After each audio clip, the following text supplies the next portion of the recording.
equipping your child and empowering them and making sure that they have the confidence and the knowledge of self that is needed when they are in these schools?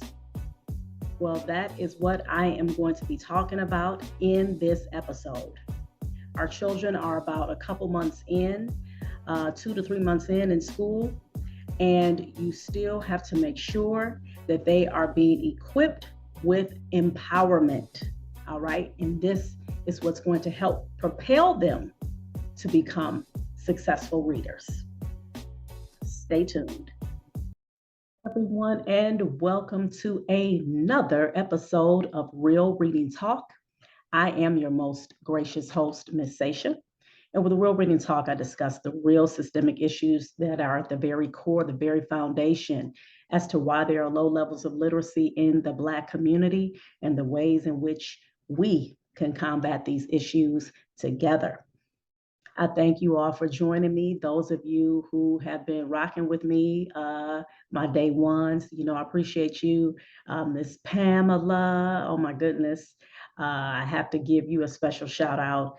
She is one of the ones who is, when my podcast gets uploaded, she is right on it. Then she'll give me some great feedback, and I appreciate you tremendously. All right. And of course, Ebony and my sister LaDonna, and everyone else out there who have been listening that I don't know. I appreciate you. And then my newbies, of course, I definitely thank you for listening. And I hope again that you are gaining much benefit. I hope this is a podcast that is going to empower you, going to inspire you to make those necessary changes that are needed so that we can make sure that we are implementing the reading in our communities like we come from. That's where our history comes from, being literate, always placing high value on education.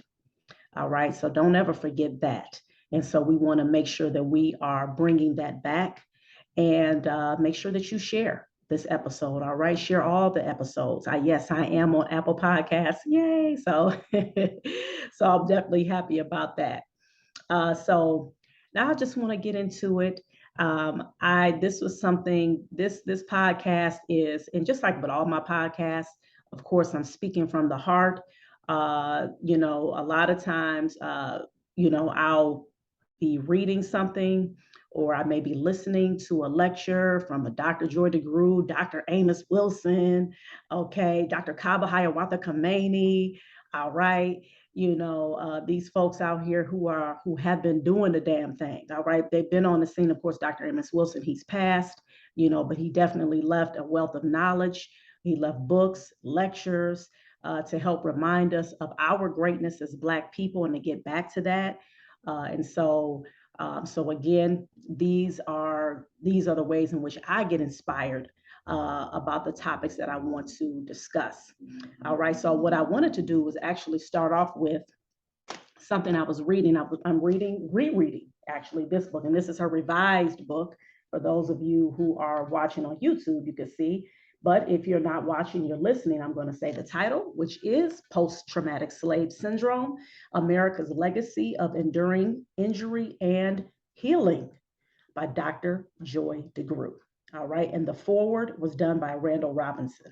Okay. All right. So this book right here, I've talked about before how I believe it's a must have. You should have this book in your library. Again, this is my reread of this book. Okay. So actually, my first time reading the revised version. All right. So, but of course, as we all know, when it's a revision doesn't mean that the information has changed. She just obviously had to, whatever she did, added some things, maybe possibly, maybe deleted some things, changed up or whatever, but the core message is still the same. All right. Getting to the root cause of why we are in the conditions that we are in now as Black people. And yes, this is all related to literacy. Every aspect that we deal with in terms of anything that we are lacking as human beings, as Black people.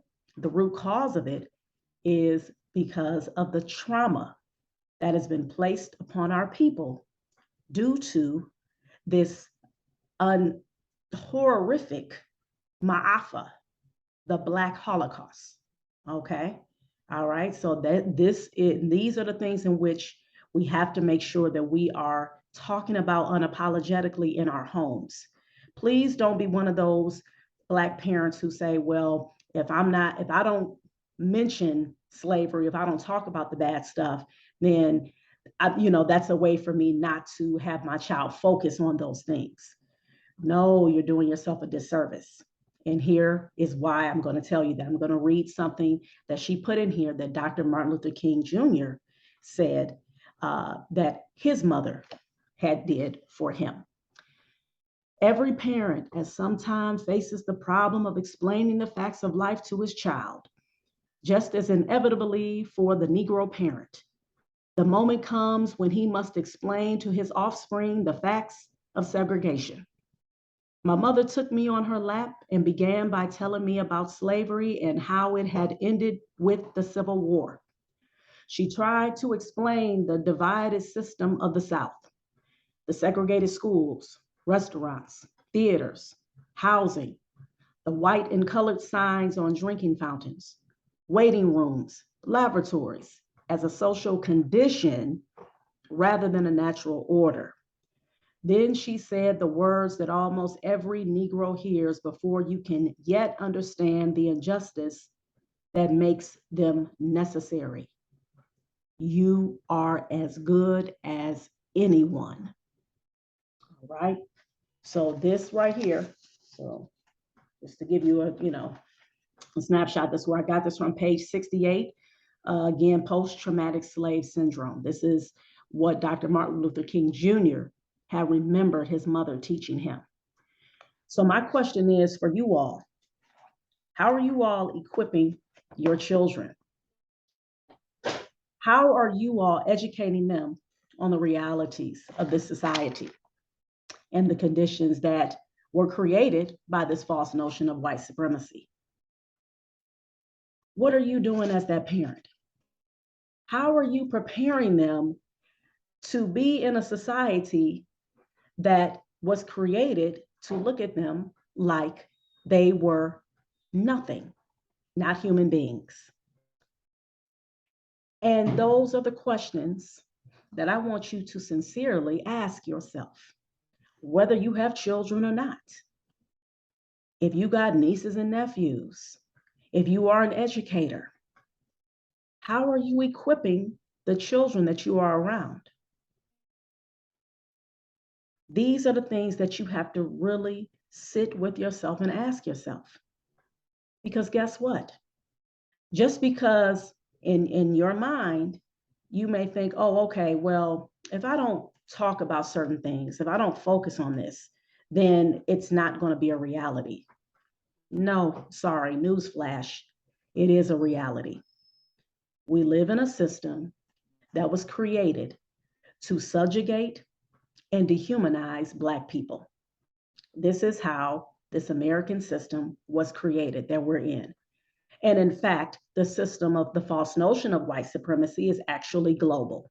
You can go anywhere around the globe and you will see the mistreatment of people who are Black. Okay? People who have darker skin, people who have lighter skin, people who they have the hair texture, that is coarse, broad noses, all the characteristics that we know make up Black folks, our experiences, our culture, okay? But when you go across the globe, it's an attack on Black people.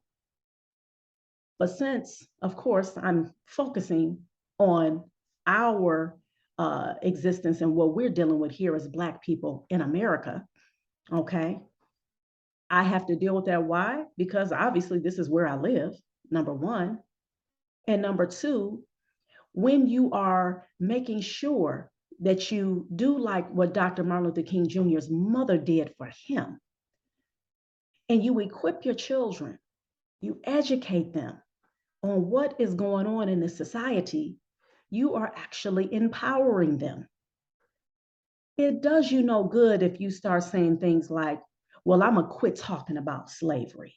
I don't want to see another movie on slavery. I don't want to have a conversation about slavery. But then when you go into the schools, what a lot of our Black children have to deal with, they go into the schools. Number one, they go into the classroom where it's usually headed by a white woman who usually 9 times out of 10 did not grow up in the same communities that our children are in. They are coming from all these outside suburbs. A lot of them, it's so interesting. A lot of them come from them west side suburbs too, them Parma, Middleburg Heights, Berea. And trust and believe in them places, those who are from Cleveland, those who know, you know, that'd be a whole nother animal. Okay, those are the folks in those areas. A lot of times they for real, they like, yeah, we don't like you. And I used to live in Berea, not very long, but I remember that when I was in 6th grade, when I was in Berea for half of a school year, going to a school where it was only probably about maybe about 10 Black kids in the whole school. This was 6th, 7th, 8th grade. Okay, so trust and believe. All right. When you have these teachers, that just trips my head out. Teachers who coming from those areas or any areas, whether it's east side, west side, you know what I'm saying? Or again, wherever you are across the country, you have, it seems like for whatever reason, you'll have these white teachers, white women in particular, they want to come into these schools where it's predominantly Black children and they want to be the teachers. All right. That again, that is an extension of slavery. Okay. Because those classrooms, what are they doing?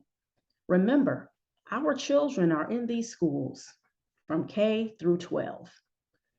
They're in these classrooms. And not only are they in front of these white teachers, they also are learning from a whitewashed curriculum, a curriculum that more and more, as we see, has been changed to the point to where they literally are like, okay, no, you can't talk about, this aspect of history because see, it's going to offend that white little boy or that white girl in that classroom. Now, y'all been hearing about the critical race theory, CRT, and all of that type of stuff. And I'm not about to delve into that, but just just an understanding, just briefly, what that is, basically it's like, hey, we should be delving into what has happened when it comes to America, the true inception of America. That should be talked about unapologetically.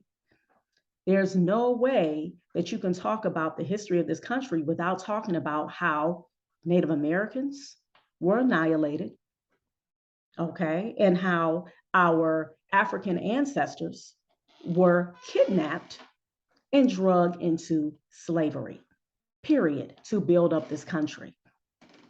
These are the things in which you have to make sure that you're talking about. But of course, we cannot start our history there. We have to make sure that we are doing what Dr. John Henrik Clarke advised us. He talked about how not starting your history in slavery, because when you do that, everything else seems like progress. And that's why folks like to start there, because they're like, okay, see, yeah, you all had it bad, but look now, the Jim Crow laws and, the Black, all of that stuff, that got eradicated, right? You know what I'm saying? All of that stuff, through the civil rights laws, and you guys can vote now, right? You all have been hearing that a lot. You're going to keep hearing that a lot as Black folks.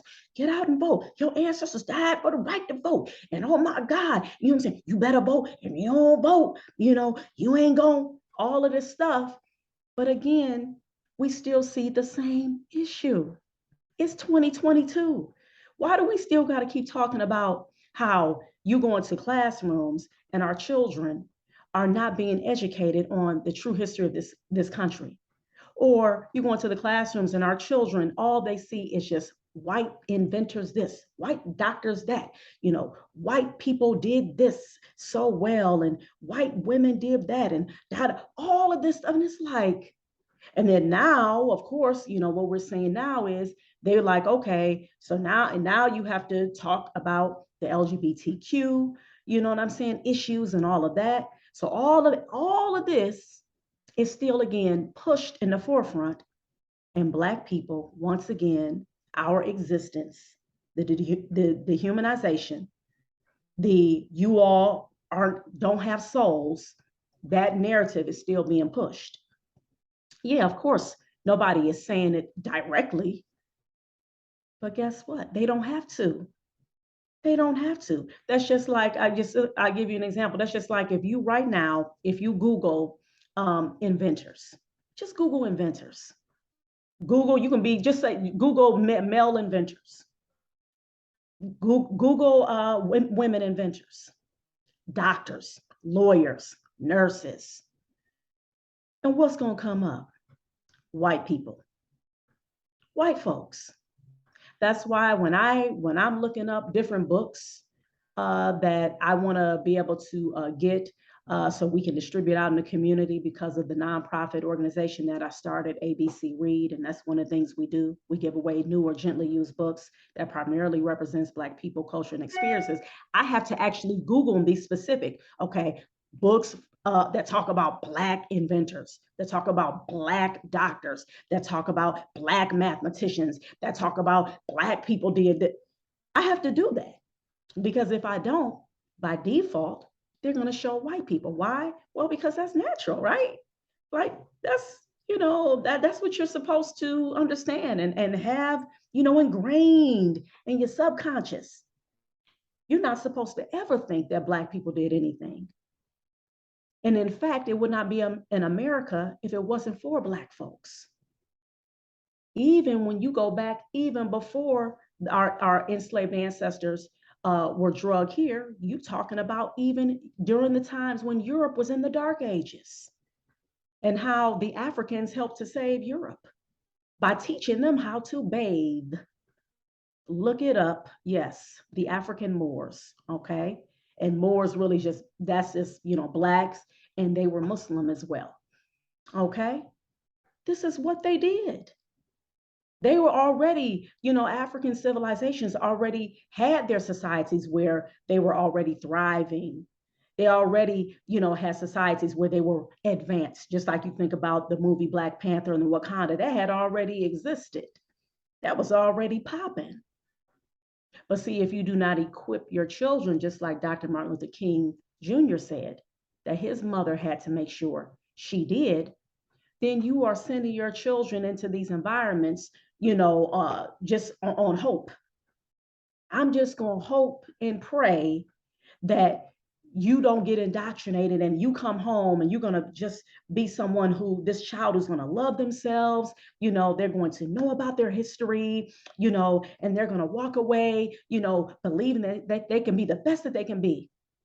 But what's so interesting though, by that third, fourth grade, that child begins to dwindle when it comes to even having that desire to want to learn, and in particular our boys. And I believe it's called the fourth grade slump. And Dr. Jawanza Kunjufu talked about this. Around that age, that third and fourth grade, that's when that child, they start going into what is called reading to learn. So remember, in the beginning, it's the learn to read phase. So that's that pre-K through third grade. Okay. And then after third grade and that fourth grade, it's now you're reading to learn. And so then that's when they inundate our kids with all of this information about, George Washington, Thomas Jefferson, and, the wars, and, yes, see, America, we defeated these people, and, we invented that, and the Wright brothers, and all of these different, folks that they inundate our children with. They get reading passage after reading passage. If it ain't about somebody white, it's about some animals, or it's about some scientists that's talking about animals, and them scientists trust and believe 9 times out of 10 they're gonna be white. So you getting it full blast. And so what do you think it's doing to that child's spirit? Because that's around that age, you're talking about 9 and 10, 8, 9, 10 years old. We know what we went through during that age. That's that adolescence. You start, being more aware of who you are. You start to, some of the kids are starting to go through puberty. You know what I'm saying? It's the beginning stages. You start to think more on your own. You start to do more critical thinking. And so, what do you think is happening to that child's mind?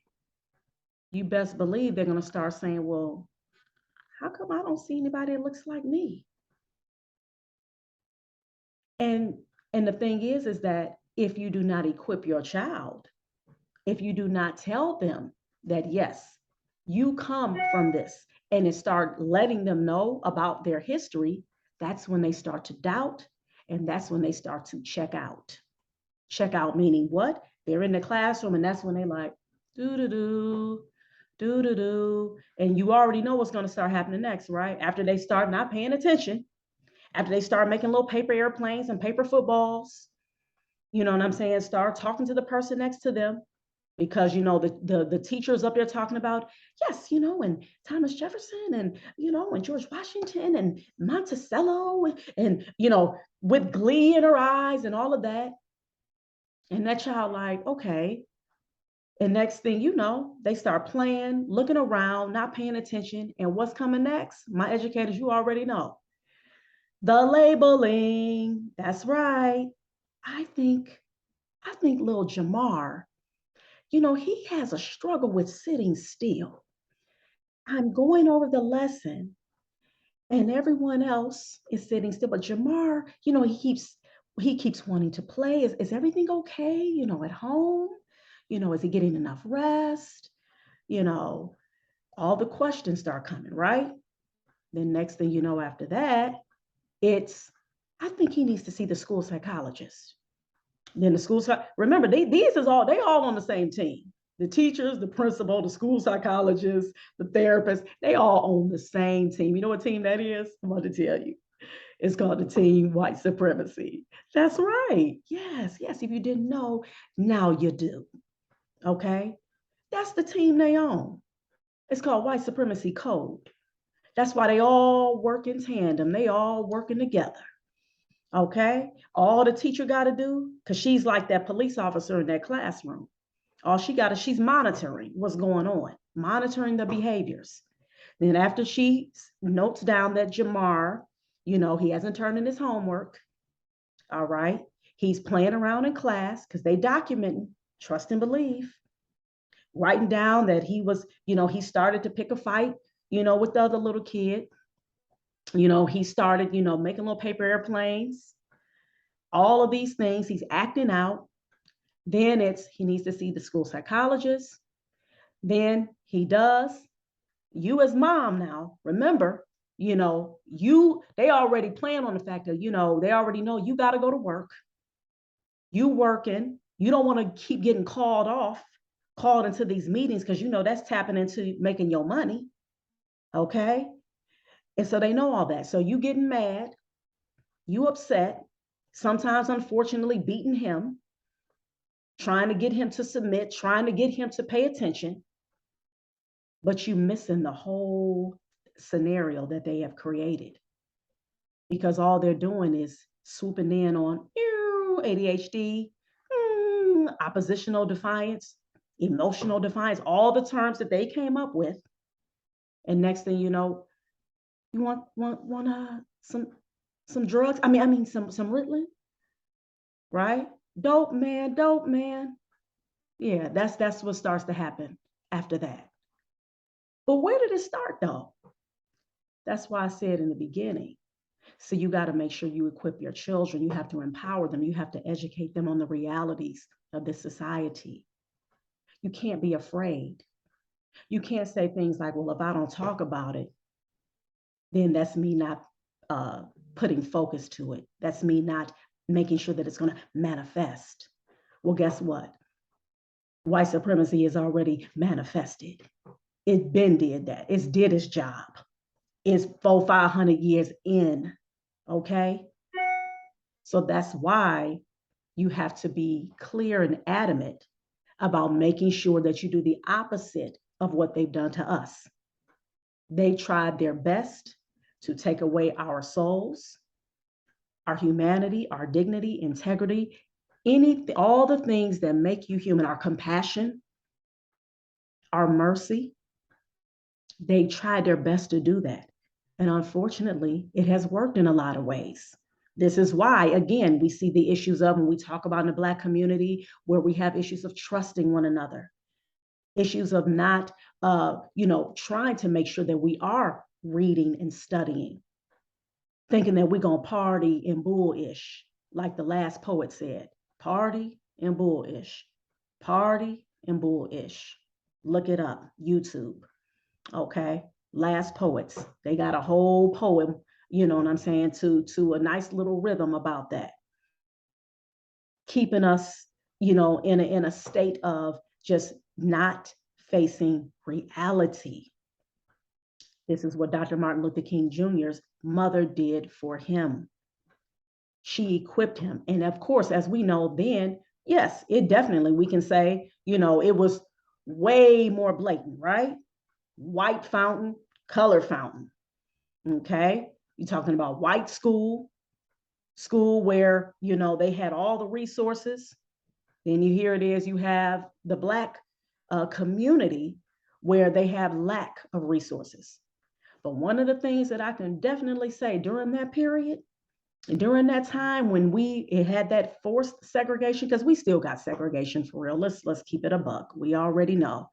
All right, it already exists. Okay, they just hide behind it now. It's okay, yeah, when the integration came, and then when white folks said, we really are moving away, we're not about to be near them, or whatever the case may be, and created these communities and these enclaves, and getting having all these resources so that they can have all of these phenomenal schools, phenomenal neighborhoods. And then here come Black folks once again. Why can't we live over there? You trying to get in, and they're like, well, can you afford it? And then those who do get over there, what do? You still see and feel the same crap. And this is why, again, I go back always to the foundation. You have to make sure that you are equipping your children with what history tells us, and equipping them with that fortitude, with that determination spirit, that warrior spirit, that spirit of knowing and understanding that, yes, you literally come from greatness. You have a genius inside of you. It's not cliche. This is real stuff.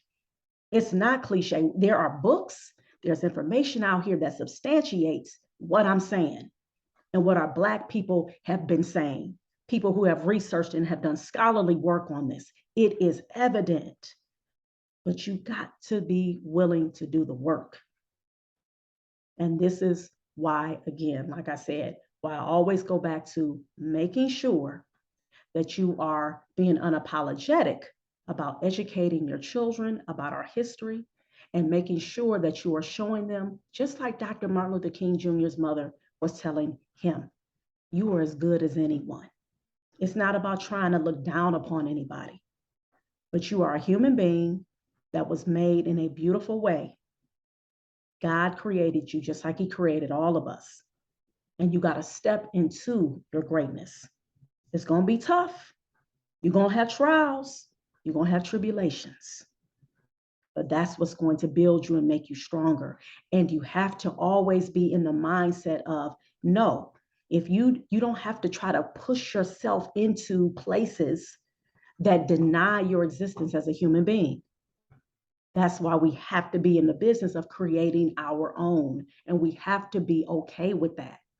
We have to be, because the only thing what's going to happen, once again, it's going to be 2043, 2063. And our kids are going to be talking about the same damn thing.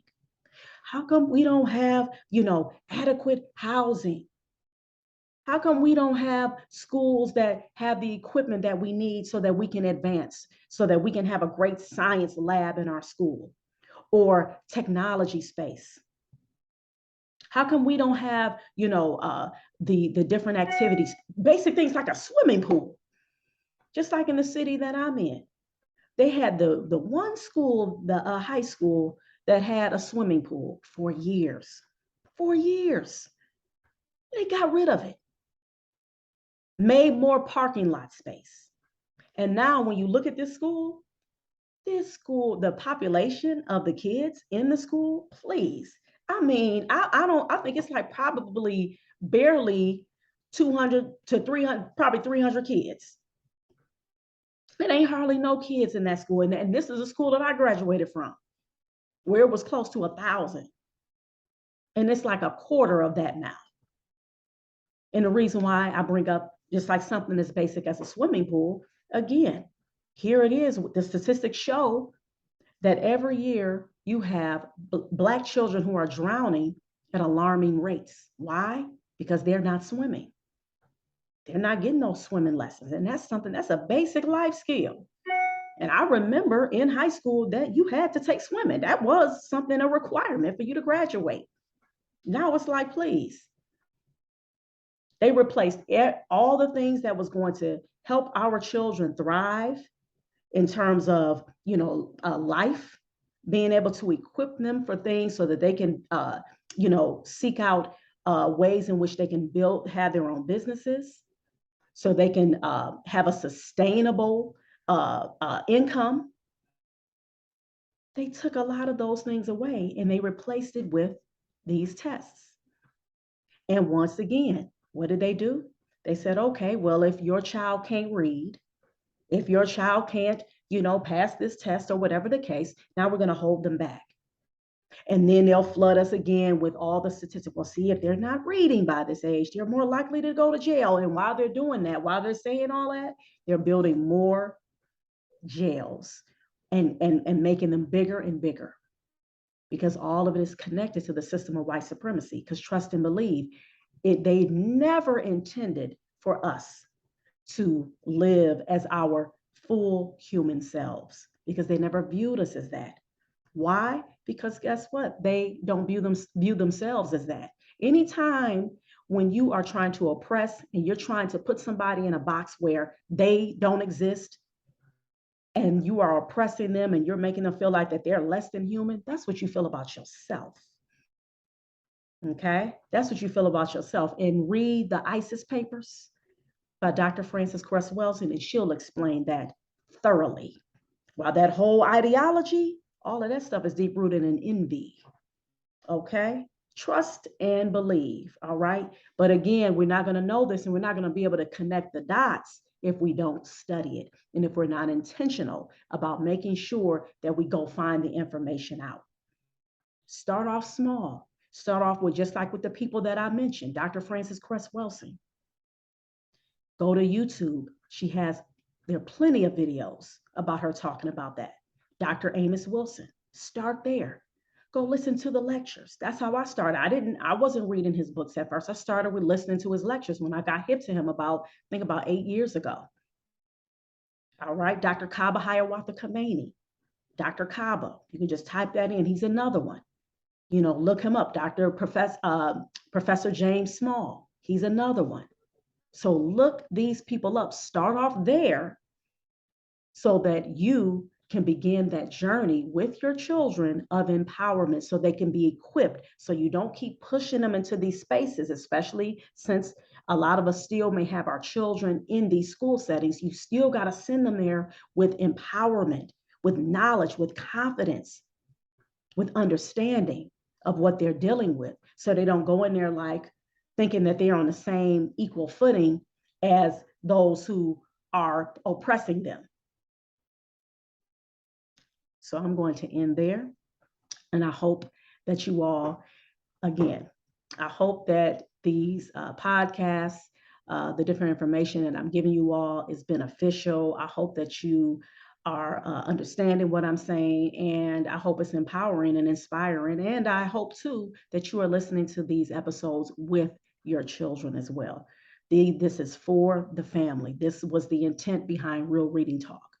Not just for the adults, but your children as well should be listening. All right. So I thank you all again for rocking with me with another episode 40, y'all. All right, I got 4 more to go, and then I'm preparing for season 3. All right, and so season 3 is gonna have some bangers. Okay, more guests. And again, more of the conversation and doing more of the deep dive of how we can continue to change the narrative and how we can continue to fight against the system that was created to subjugate our people. Okay, you've been listening to another episode of Real Reading Talk. I'm Miss Sasha, and make sure that you please keep reading for at least 30 minutes a day. Peace. Like I told you all, I was going to talk to you about making sure that you, and of course, it's a reminder to myself, that we are equipping our children with empowerment and with the confidence, the tools that are needed so that they can be successful. And of course, when it comes to success, as Black people, we have to make sure that we are equating our education to our liberation. All right, so I hope that you all got that message with this episode. And so now it's time for some housekeeping. I want to remind you all, if you are looking for that pre-K through 4th grade reading tutor, and yes, I am that reading tutor who makes sure that your child will be getting all of the Black experiences, the culture, the history that is needed for them so that they can be empowered with their reading, all right? So if you're looking for that tutor, then please reach out to me by going to my website, abclearntutoring.com, and clicking on that free reading assessment. All right. And also, I am the founder and executive director of ABC Read, and ABC Read is a nonprofit organization, and our mission is to develop and nurture a culture of literacy in Black and underserved communities. And we do this by making sure we have awesome reading events, and we make sure that we are giving away books that represent Black people, Black culture, and experiences. We are on a mission, y'all. By the end of this year, our plan, inshallah, God willing, is to give away 5,000 books. And right now, we've given away over 3,800 books. So we are really close, and we can do it. So please help us by making sure you go to the website, abcread.org. Check out the different events and things that we've been doing across the city of Cleveland. And if you feel compelled to help us, then please just click on that donate button, PayPal or Cash App. Again, that's abcread.org. And also make sure that you subscribe to my YouTube channel, Reading is Freedom, all right? There is a plethora, a multitude of read alouds that you will find for your children. Of course, when you see those books primarily represents Black people, Black culture, and experiences. So make sure that you like, subscribe, and share. And I am getting ready to launch the website for my new merch, Reading is Freedom. That's right. I've been selling Reading is Freedom shirts, Reading is Freedom bags. Okay, so the website is currently being worked on, and yes, it will be done really soon. So you all can go and check it out, and you can begin to make your purchases. Very affordable, awesome shirts, and of course, they have the message, Reading is Freedom, y'all. And make sure again that you subscribe to my podcast. All right, so Apple Podcasts, you can catch me on Anchor. Okay, Google Podcasts. All right, so make sure that you subscribe, Real Reading Talk. And I wanted to end by 2 more things. Number 1, letting you all know the book that I've been reading, which is, I talked about it during the podcast, which is Post-Traumatic Slave Syndrome, written by Dr. Joy DeGruy. She not only goes into the trauma, because we got to know where it came from, she also goes into the healing, how we can heal individually and collectively, y'all. So we can do this. Okay. And I'm going to end with the quote. And actually, I like that quote that Dr. Martin Luther King Jr.'s mother said to him. All right. Just simply put, you are as good as anyone. Those simple messages that we hear They don't have to be long, just simple, straight to the point, but they are very powerful and impactful. Trust and believe when you say those small things to your children on a consistent basis.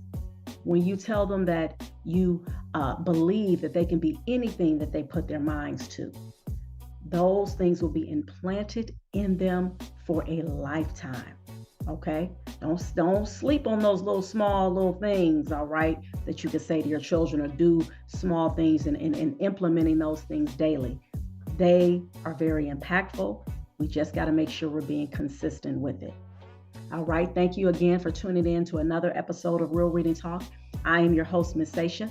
This was episode 40, season 2, and I'm gearing up to prepare for season 3. All right. Thank you all for joining me, and make sure you please keep reading for at least 30 minutes a day. Peace.